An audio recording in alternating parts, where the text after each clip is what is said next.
Assalamualaikum warahmatullahi wabarakatuh. Alhamdulillah, puji syukur kehadirat Allah Ta'ala dan salawat serta salam bagi Rasulullah Muhammad SAW.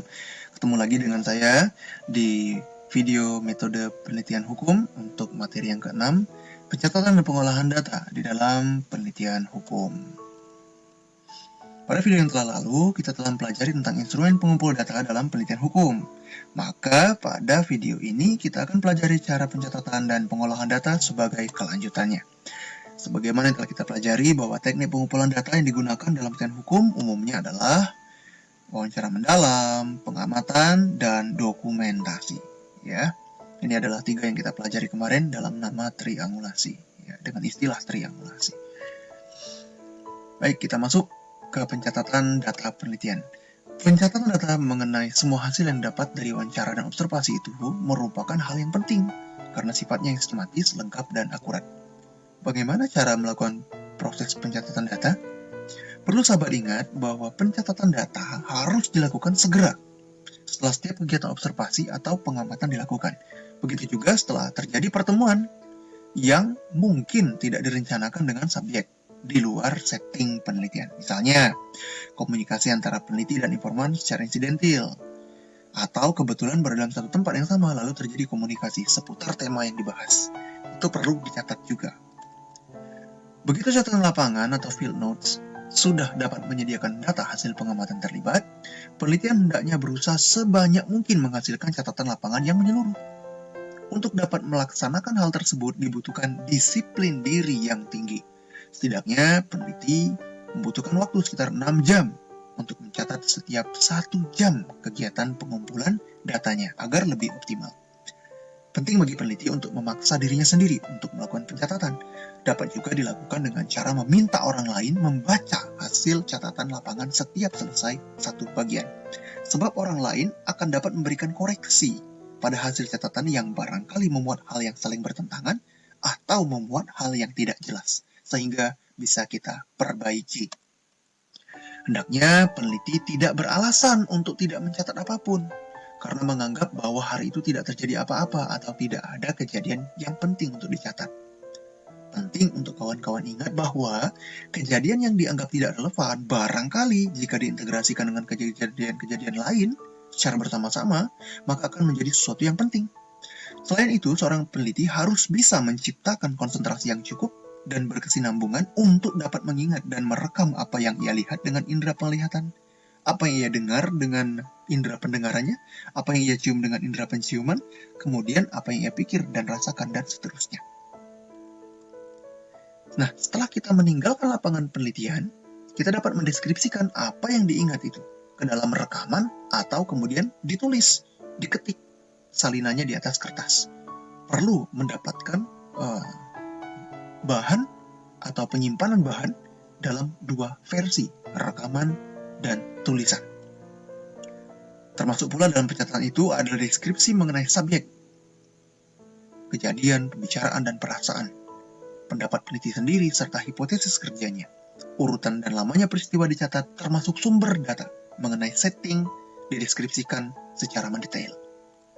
Singkatnya, catatan lapangan field notes mencerminkan suatu usaha peneliti untuk mencatat segala sesuatu yang sedapat mungkin diingatnya.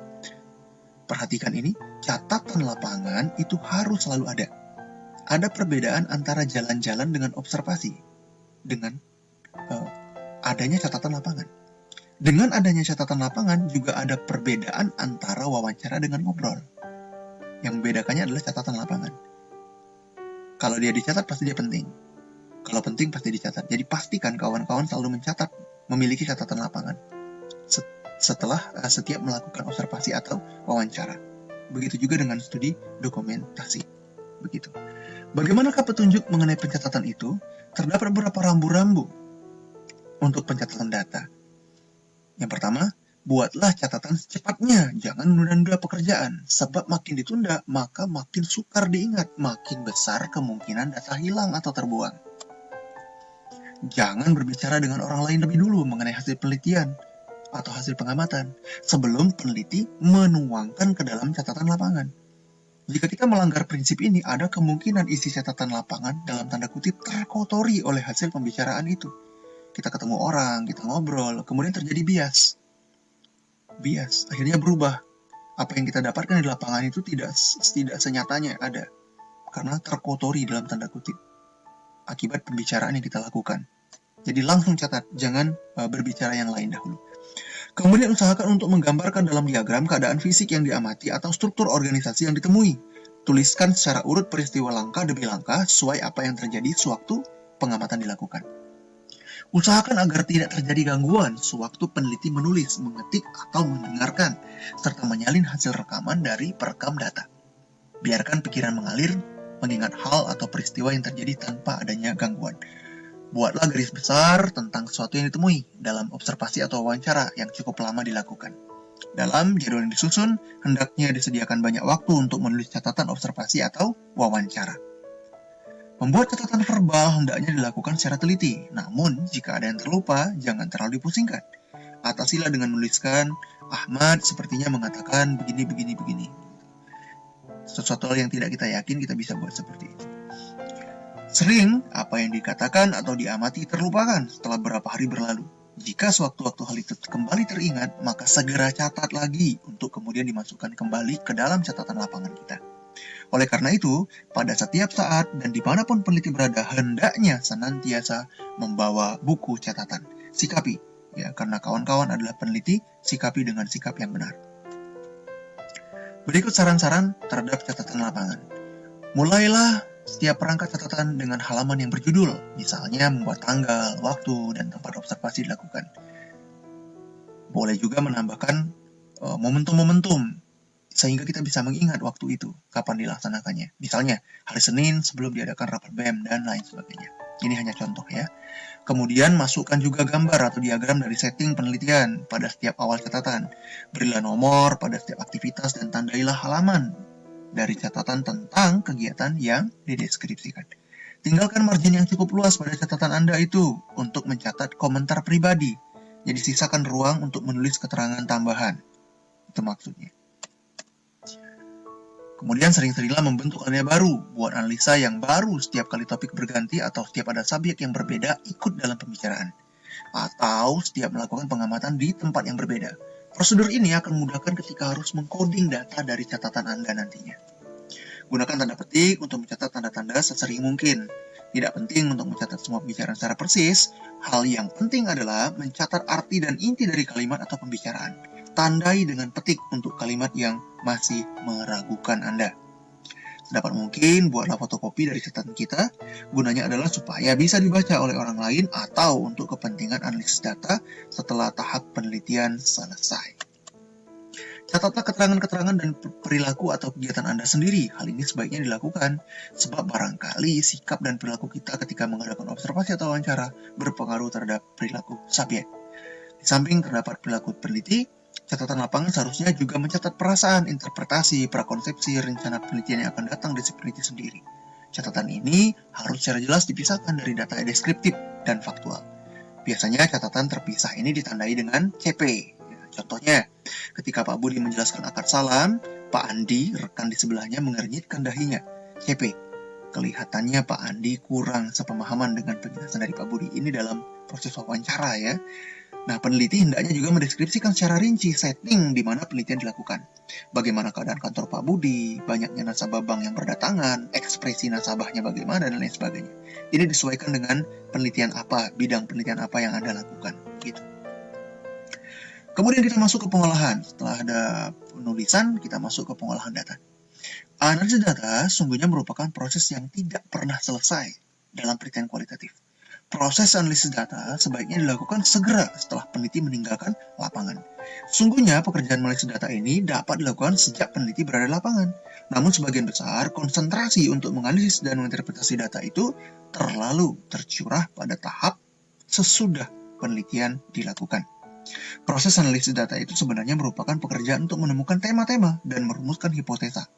Jika ada, tidak ada formula yang pasti untuk dapat digunakan untuk merumuskan hipotesa. Hanya saja pada analisis data itu lebih diperkaya dan diperdalam dengan cara menggabungkannya dengan sumber-sumber data yang ada.